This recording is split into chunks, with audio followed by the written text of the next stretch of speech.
তোমরা কে কোথায় আছো গো? এদিকে এসো।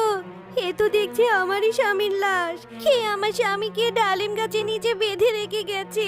আমার স্বামী আরো 1 সপ্তাহ আগে মারা গেছে। কবরস্থানে তার দাফন করা হয়েছিল। কে আমার স্বামীর লাশটা এখানে এনে ঝুলিয়ে রেখেছে? দাদারা, দিদিরা, সবজি নিবে? সবজি সবজি নিলে তাড়াতাড়ি চলে আসুন। অনেক তরতাজা সবজি। ও বাঘিনী ভাবি, সবজি নিয়ে যান। আ আ এখানে এখানে লাশ কোথা থেকে এলো? হায় আল্লাহ, এই লাশটাকে কে আনলো এখানে? কে কোথায় আছো গো? তাড়াতাড়ি এদিকে এসো। এখানে লাশ এলো কোথা থেকে? হাই হাই, আমার ডালিম গাছের নিচে কে এই লাশটা ঝুলিয়ে দিয়ে গেল? এটা তো মনে হচ্ছে বল্টুর বউ। কিছুদিন আগে মারা গিয়েছিল না? একে তো কবরস্থানে দাফন করা হয়েছিল। তাহলে লাশটা আমার বাড়ির সামনে কি করে এলো? হ্যাঁ গিন্নি, আমিও সেটাই ভাবছি। এর লাশটা তো কিছুদিন আগেই কবরস্থানে দাফন করা হয়েছিল। তাহলে এখানে কি করে এলো? আর এই কাজটা কেই বা করলো? দেখেই তো বোঝা যাচ্ছে একে কবরস্থান থেকে এনে এখানে রেখে দেওয়া হয়েছে। আরে, আজকেও তো একটা লাশ চুরি হয়েছে। কি হচ্ছে কি এসব? এটা গিয়ে তো বাঘমামার কানে দিতে হবে। আমি তো সারা রাত ভালো মতোই পাহারা দিলাম, কাউকেই তো দেখতে পেলাম না। বাঘমামা, আজকে কবরস্থান থেকে একটা লাশ চুরি হয়েছে। আমি তো রাতে ভালো মতোই পাহারা দিয়েছিলাম, কাউকেই তো দেখতে পাইনি। তাহলে কি করে এরকম হলো? আরে হ্যাঁ, আমিও তো সেটাই ভাবছি। আর সেই লাশটা আমার বাড়ির ডালিম গাছে এনে রেখে গিয়েছে। কিন্তু এমন কাজ কে করবে? আর আমার বাড়ির সামনে এনেই বা কেন রাখলো? বিষয়টা খুব চিন্তার। তুই একটু ভালো মতো পাহারা দিস তো। হ্যাঁ মামা, আমি তো খুব সতর্কতার সাথেই পাহারা দিই। কিন্তু মাঝে মাঝে আমি একটা বাচ্চার কান্নার আওয়াজ শুনতে পাই।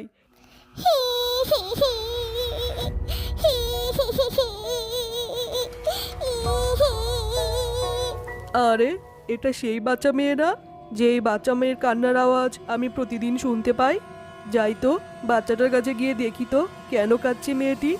কবরস্থানে সেই পাহারাদার বাচ্চা মেয়েটির দিকে এগিয়ে যেতে থাকে। আরে, আজব তো। এখানেই তো সেই ছোট বাচ্চা মেয়েটাকে দেখলাম কাঁদতে। এখানেই তো বসে কাঁদছিল। এখন হঠাৎ করে কোথায় চলে গেল? নাকি আমি ভুল দেখলাম? হতে পারে আমার মনের ভুল। পরের দিন সকালবেলা শেফা শিয়ালিনী ও রূপা শিয়ালিনী বাঘিনীদের বাড়ির সামনে দিয়ে যাচ্ছিল। তোমরা কে কোথায় আছো গো? এদিকে এসো। এ তো দেখছি আমারই স্বামীর লাশ। কে আমার স্বামীকে ডালিম গাছের নিচে বেঁধে রেখে গেছে? আমার স্বামী আরো 1 সপ্তাহ আগে মারা গেছে। কবরস্থানে তার দাফন করা হয়েছিল। কে আমার স্বামীর লাশটা এখানে এনে ঝুলিয়ে রেখেছে? তার কিছুক্ষণ পরে কবরস্থানে সেই পাহারাদার সেখানে চলে আসে। আরে বাঘ মামা, আজকেও একটা কবরস্থান থেকে লাশ চুরি হয়েছে। আর আপনার এই ডালিম গাছের উপরেও দেখছি একটা লাশ ঝুলিয়ে রেখেছে। তাহলে কি এটাই সেটা? এগুলো কি হচ্ছে মামা? আরে হ্যাঁ, সেটাই তো। এগুলো কি হচ্ছে? আমিও তো সেটাই বুঝতে পারছি না। আর তোকে তো বলেছিলাম ভালো করে পাহারা দিতে। তুই সত্যি করে বলতো, তুই কি রাতে পাহারা দিস নাকি ঘুমাস? আজকে রাতে আমি তোর সাথে পাহারা দিব। বুঝেছি, তোকে দিয়ে আর হবে না। আর আমার বাড়ির সামনেই কেন লাশগুলো এনে রাখছে সেটাও বুঝতে পারছি না।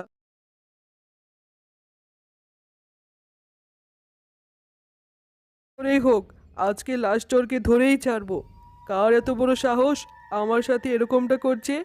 তারা দুজন কথা বলতে বলতে হঠাৎ করেই সেখানে একজন বৃদ্ধা শিয়ালিনী চলে আসে। ও বাবা, তোমরা আমায় একটু সাহায্য করো না।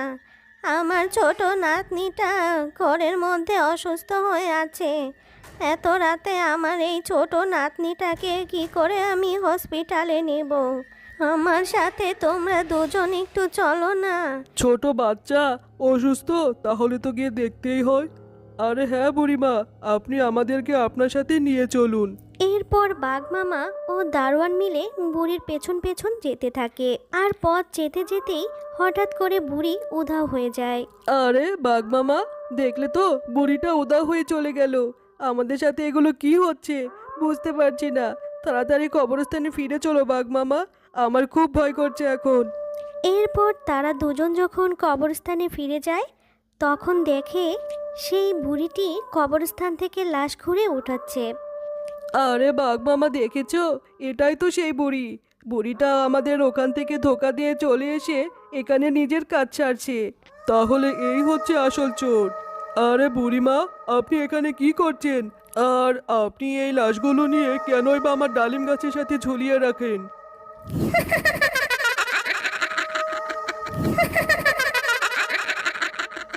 তোরা এখানে কেন এসেছিস? আমি প্রতিশোধ নেব, তোর বইয়ের উপর প্রতিশোধ নেব। তাহলে কি তুই শুনতে চাস সেদিন কি ঘটেছিল আমার আর আমার নাতনির সাথে? শোন তাহলে, আরো 10 বছর আগের কথা। সেদিন আমার নাতনিটা তোর বইয়ের ডালিম গাছের নিচে থেকে একটা ডালিম কুড়িয়ে নিয়ে গিয়েছিল। আরে আরে, এই ছোট লোকের বাচ্চাগুলো এসে আমার গাছ থেকে ডালিম পেড়ে খাচ্ছে। এই ছোট লোকের বাচ্চা, আর কখনো আসবি আমার গাছে ডালিম খেতে? বল বল, আর কখনো আসবি? আজকে তোকে মেরেই ফেলবো। তোর এত বড় সাহস, তুই আমার ডালিম গাছ থেকে ডালিম কুড়িয়ে খাচ্ছিস? আরে, এই বাচ্চা মেয়েটাও তো দেখছি সত্যি সত্যি মরে গেল। বেশ করেছি, আর কখনো আসবি আমার গাছ থেকে ডালিম চুরি করে খেতে? কিন্তু এটাকে নিয়ে যে আমি এখন বিপদে পড়ে গেলাম। আরে, মিনাকে তো এখনো দেখতে পাচ্ছি না। কই যে গিয়েছে মেয়েটা? আমাকে বললো যে দাদিমা আমি অল্প একটু খেলা করেই চলে আসবো।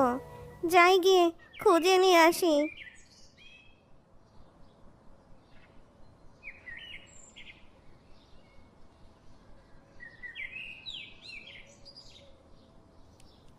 আরে ও মিনা, এ কি? এই তো দেখছি আমার মিনা এখানে পড়ে আছে। হায় আল্লাহ, আমার মিনার কি হয়েছে গো? বাঘিনী, এটা কি করে হলো? আমার মিনা যে মরে গেছে।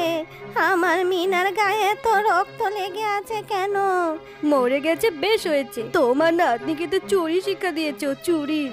আমার ডালিম গাছ থেকে ডালিম চুরি করে খাচ্ছিল তোমার নাতনি, এই জন্য আমি ওকে উচিত শিক্ষা দিয়েছি।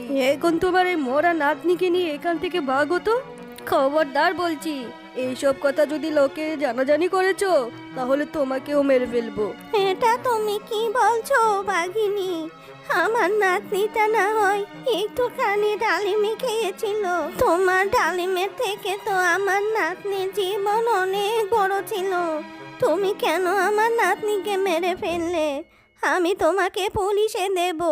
তোমার শাস্তি হবে বাঘিনী। এই নে, এটা খুলে তোকে মেরে দিলাম। বুড়ি, তুই কি না আমার বিচার করবি, আমাকে শাস্তি দিবি? তোর তো সাহস কম না? আরে, এদের দুটোকে তো মেরে ফেললাম, কিন্তু এখন এই লাশ দুটোকে কিভাবে লুকাবো আমি? না হলে যে সত্যি সত্যি পুলিশে ধরে নিয়ে যাবে আমাকে। এরপর তোর শয়তান বউ বাঘিনী আমাকে আর আমার নাতনিকে ওই ডালিম গাছটার নিচে পুঁতে রেখেছিল।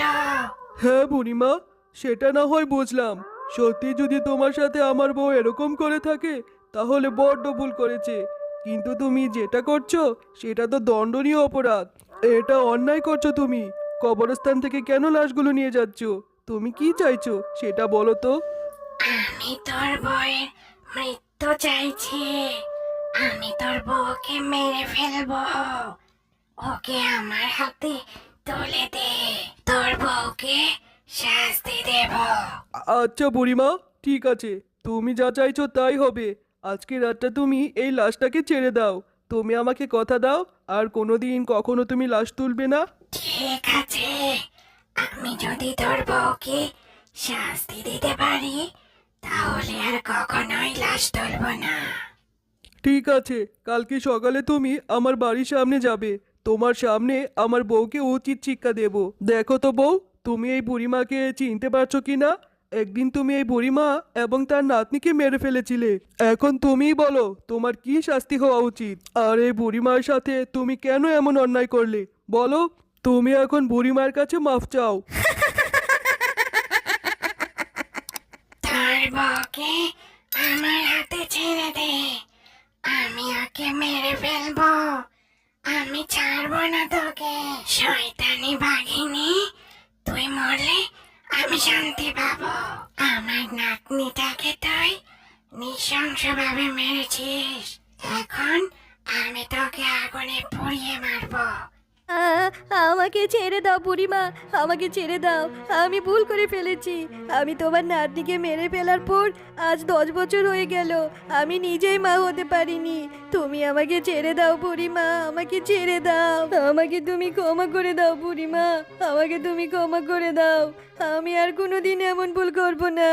হ্যালো বন্ধুরা, গল্পটি ভালো লেগে থাকলে চ্যানেলটি সাবস্ক্রাইব করে দিবেন এবং পাশে থাকা বেল আইকনে প্রেস করে আমার পাশেই থাকবেন। ধন্যবাদ।